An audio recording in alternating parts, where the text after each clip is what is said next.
कहते हैं जिसके पास अजरता अमरता दोनों ही है। अंदर की आवाज़ें बढ़ाओ ना भाई। जिसके पास अजरता अमरता दोनों ही है और जो नित्य दुनिया का कल्याण करने में लगा हुआ है उसको दुनिया का कोई भी ताकत कभी समाप्त नहीं कर सकती।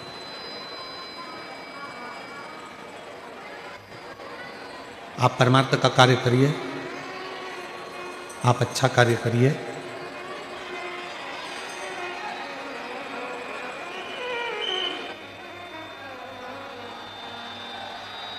आप परमार्थ का कार्य। इधर भी आवाज़ नहीं आ रही है श्रीमान और उधर भी आवाज़ नहीं जा रही है, आगे बैठे वालों को भी आवाज़ नहीं है, इनको पास में भी नहीं है।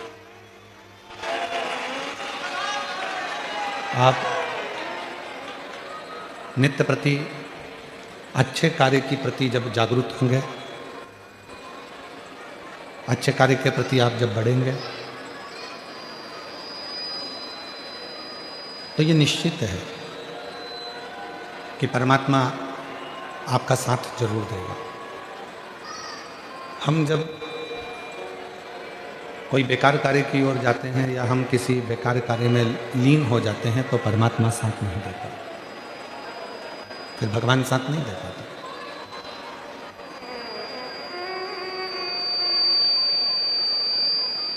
अच्छा कर्म यदि कर रहे हैं आप लोग, अच्छे कर्म में यदि डूबे हुए हैं आप लोग, तो परमात्मा आपका कदम से कदम मिलाकर साथ देगा। स्पीकर नहीं चल रहे हैं, अंदर के भी नहीं चल रहे हैं, तो बाहर के क्या बोले? शंभो शंभो शंभो शंभो शंभो। जब एक व्यक्ति अच्छी भाव से, अच्छी नीयत से अच्छे कर्म की ओर बढ़ता है तो शिव महापुराण की कथा कहती है कि उसके साथ वो अकेला नहीं होता, उसके साथ उसका परमात्मा शिव उसके साथ कदम से कदम मिलाकर चलता है और उसके कार्य को सफल करता है, सफलता देता है।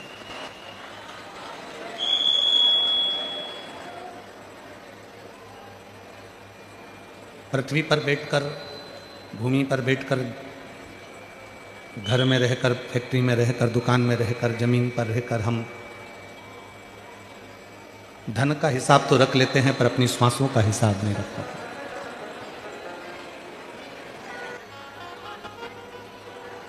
और एक दिन ऐसा होता है कि वो श्वास जिसका हमने हिसाब नहीं रखा, वो श्वास कब समाप्त हो जाती है हमको मालूम नहीं पड़ता, हम स्मरण नहीं कर पाते।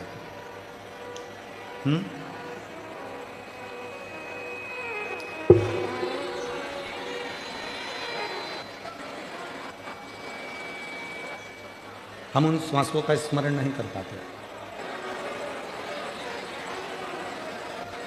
श्रीमान इधर भी आवाज नहीं जा रही है, इस पंडाल में भी, और इस पंडाल में भी आवाज नहीं। आपके लड़कों को भेजकर पता क्यों नहीं?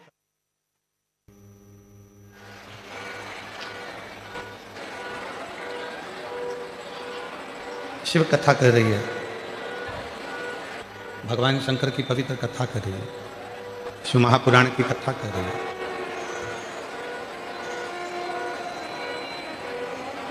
शिव की भक्ति, भगवान शंकर की साधना, आराधना, उपासना, शिव का स्मरण, शिव का मंत्र जाप हमारी श्वासों को भी शुद्ध बनाता चलेगा, सात्विक बनाता चलेगा।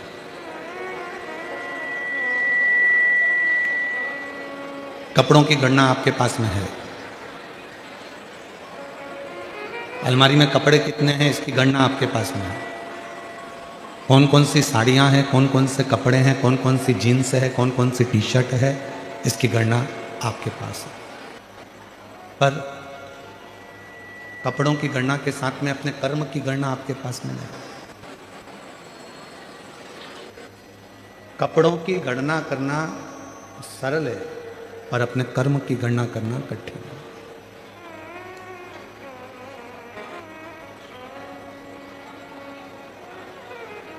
धन की गणना करना सरल है, पर श्वास की गणना करना कठिन है।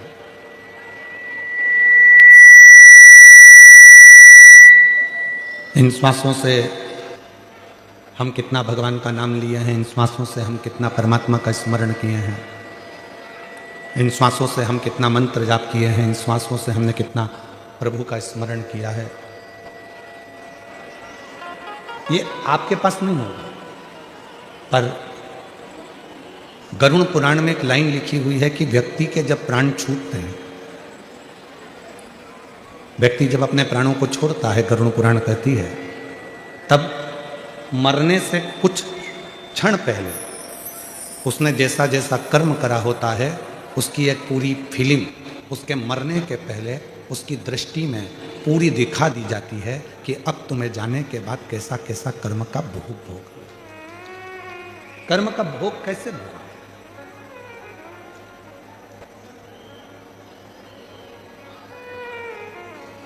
बचपन से लेकर अभी तक आपने अपनी जिंदगी में ना जाने कितनी फिल्में देखी होगी,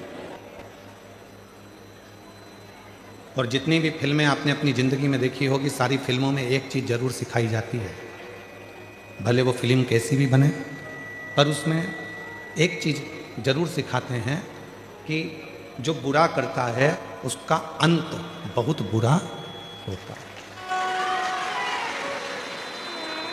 कितनी भी फिल्म आपने टॉकीज में देखी हो, मीडिया में जाकर देखी हो, यूट्यूब पर देखी हो, इंस्टा पर देखी हो, फेसबुक पर देखी हो, या अन्य जगह पर आपने फिल्म को देखा हो, पर प्रत्येक फिल्म में जो बुरा करने वाला विलन होता है उसका अंत बहुत बुरा होता है, उसका अंत ठीक नहीं है। इसीलिए शिव महापुराण की कथा कहती है, हिम्मत बुरे कर्म कर बंदे वरना पछताएगा, भगवान की आंखों से तू बच नहीं पाएगा, तू बच नहीं पाएगा। अरे ओ अज्ञानी मत कर नादानी, अरे ओ अज्ञानी मत कर नादानी, तेरे कर्म का फल भी तू ही पाएगा, जैसा किया तूने तेरे आगे आएगा। मत बुरे कर्म कर बंदे वरना पछताएगा, भगवान की आंखों से तू बच नहीं पाएगा, तू बच नहीं पाएगा। कर्म का भोग मनुष्य को भोगना,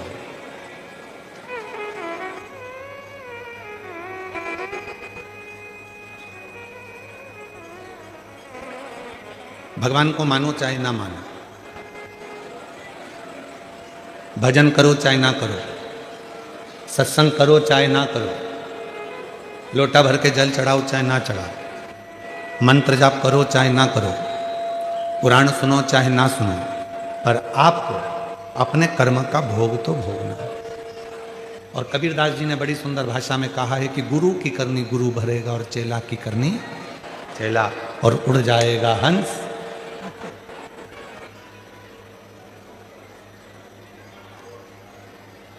अपने कर्म को भोगना जरूर पड़ता है। कर्म का भोग तो मनुष्य को स्वयं शिव महापुराण की कथा कहती है कि कर्म का भोग तो भगवान राम जी भी जब बाली को छुपकर मारे थे तो कृष्ण अवतार में उनके भी पांव में जो बाण लगा था वो छुपकर लगा था।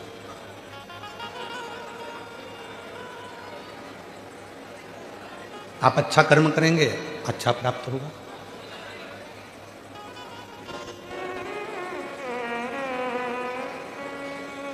कितना विशेला है वासुकी नाग,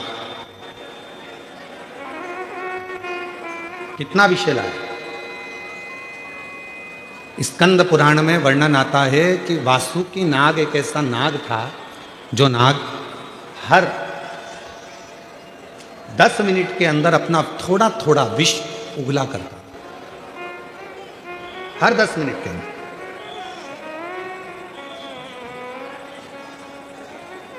छोटू भाई, शंकर भगवान ने, शिवजी ने अपने गले में वासुकी नाग को रखा, पर वासुकी नाग का एक क्रम था कि सारे नागों में वासुकी नाग ऐसा था कि हर 10 मिनट में वो विष को त्यागता था, विष छोड़ता रहता।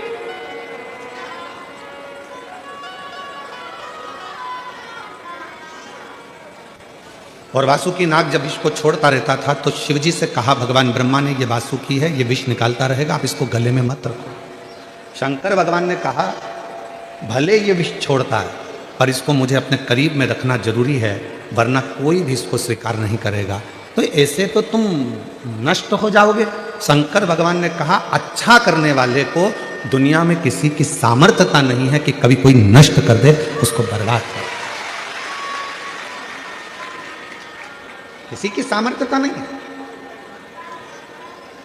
आप अच्छा कर्म करते चलो, आप अच्छा कार्य करते चलो, आप भूखे को भोजन, प्यासे को पानी, किसी गरीब बच्चे को शिक्षा की जरूरत है उसको शिक्षा दिलाइए, किसी को चिकित्सा की जरूरत है उसको चिकित्सा दिलाइए, किसी के बच्चों का विवाह है, नहीं है उसकी इतनी सामर्थ्यता तो मंगल विवाह करने का प्रयास करिए,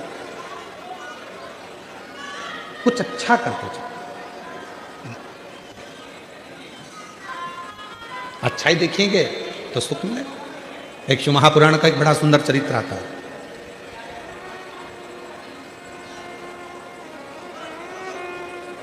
एक संत, शायद तुकाराम बाबा का ये चरित्र है, एक संत स्नान कर कर वापिस आए और उनसे ईर्ष्या रखने वाला पेड़ पर पान खाकर बैठ गया। संत निकल कर आते, संत जैसी निकल कर आते और वो पान खाने वाला व्यक्ति ऊपर से बैठकर उनके ऊपर पान थूक दे। संत वापिस जाते, स्नान करते, फिर आते, फिर उनके ऊपर कोई पान थूक देते। संत पर बार बार बार बार पान थूका गया, आखिरी में मुख में पान का पीक थूक खत्म हो गया। वो पेड़ पे से नीचे उतरा, संत के चरणों को प्रणाम कर कर बोला कि बाबा इतनी बार मैं आपके ऊपर थूका, इतनी बार मैंने पान का पीक आपके ऊपर थूका, आपके मुख से एक भी अपशब्द नहीं निकला, आपने मुझे आड़ा टेढ़ा नहीं कहा, श्राप नहीं दिया, गाली नहीं दी, अपशब्द नहीं कहे। संत बोले तू मेरे पाँव मत पकड़, मैं तेरे पाँव पकड़ता हूँ। आज तेरे इस पान थूकने के चक्कर में हमेशा गंगा एक बार नहाता था, आज 108 बार मुझे गंगा नहाने का मौका मिला।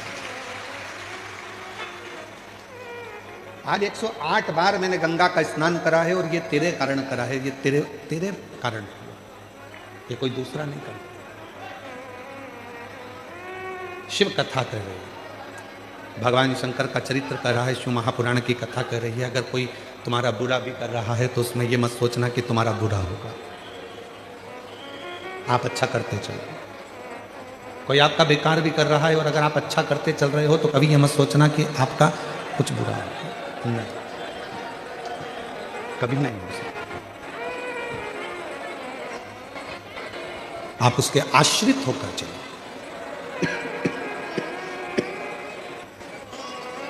आप जितने जितने परमात्मा के आश्रित होकर चलेंगे, भगवान के आश्रित होकर चलेंगे, उतना उतना जीवन में सुख पाते चलेंगे। हमारा आश्रय ही, फिर वही वाली लाइन आ गई, भरोसो दृढ़ चरणन केरो, श्री वल्लभ नक चंद्र छटा बिन सब जग माही अंधेर। फिर भरोसे वाली, हम कितना भरोसा करते हैं। पार्वती मैया का जब शिव जी से विवाह हो रहा था तो पार्वती जी को सुहागवती माताएं, सौभाग्यवती माताएं समझा रही थी।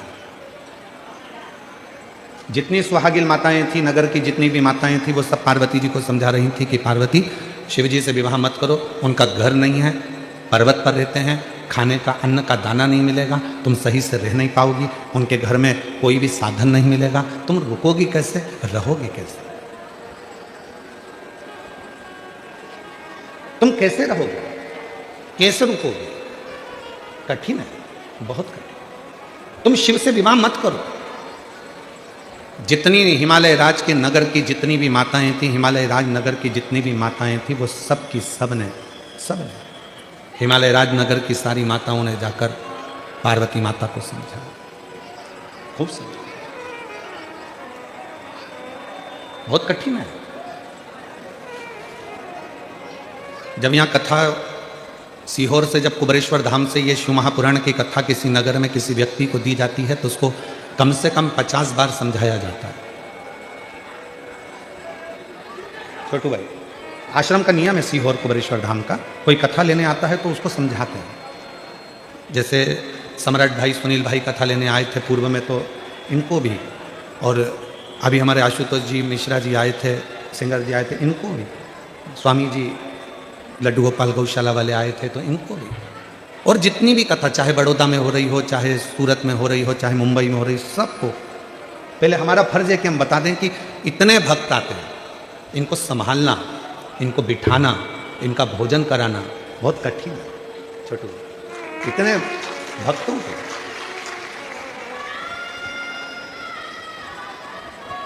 और छोटू भाई यहाँ सुनील भाई सम्राट भाई बैठे हैं, ये दोनों भाई जब कथा लेने आए थे तो हमने इनको वहाँ पर भी कहा था, तो इन्होंने एक ही बात कही थी, गुरुजी हमारा सूरत ऐसा है कि वो सूरत नगर के लोग बड़े प्रेम से व्यवस्थाएं करते हैं और बड़े प्रेम से कथा करते हैं।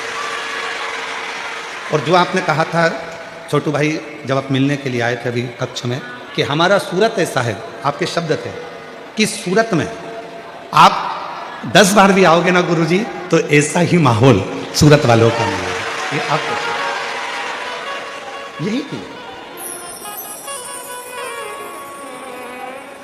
निर्मल मन सो मोहि पावा और मोहि छल छिद्र कपट ना हो। भक्ति इसी को कहते हैं, शुद्ध भाव इसी को कहते हैं, भक्ति की निर्मलता इसी को कहते हैं। समझाया पार्वती जी को, पार्वती तुम ये शिव जी से विवाह मत करो, परेशान हो जाओगी, ना उनके पास में भोजन की व्यवस्था रहेगी, ना तुम्हें रखने की व्यवस्था रहेगी, ना तुम रह सकती हो, और ना तुम वहाँ भोजन कर पाओगी, ना तुम कुछ व्यवस्था वहाँ तुम्हारे लिए होगी। पार्वती जी मानने को तैयार नहीं हुई। तब पार्वती जी ने एक शब्द कहा कि मैं विवाह किसके साथ करूँ? मेरा विवाह अगर हो रहा है तो मेरा देव अधिदेव महादेव के साथ होगा। कल कथा में कहा था आप सीहोर वाले महाराज को सुनने के लिए नहीं आए, आपको यहां सीहोर वाला महाराज ने नहीं बुलाया है। और रुद्राक्ष उत्सव में सीहोर भी आओ 14 से 20 फरवरी को, तो ये समझ लेना कि वहां पर भी सीहोर वाले महाराज ने तुमको नहीं बुलाया। वो तुम्हारे बाप का घर है, पिता का घर है, बाबुल का घर है, तो तुम आ रहे हो। यहां कथा सीहोर वाले महाराज को तुम सुनने के लिए नहीं आए, यहां तुम अपने पिता से, शिव से, शंकर से, ओघड़दानी से, डमरू वाले से, त्रिपुंडधारी से, गंगाधारी से, सर्पधारी से, त्रिशूलधारी से, गौराधारी से अपने मन की बात बाबा को कहने के लिए आया। यहाँ हमारे लिए या कथा के लिए नहीं है।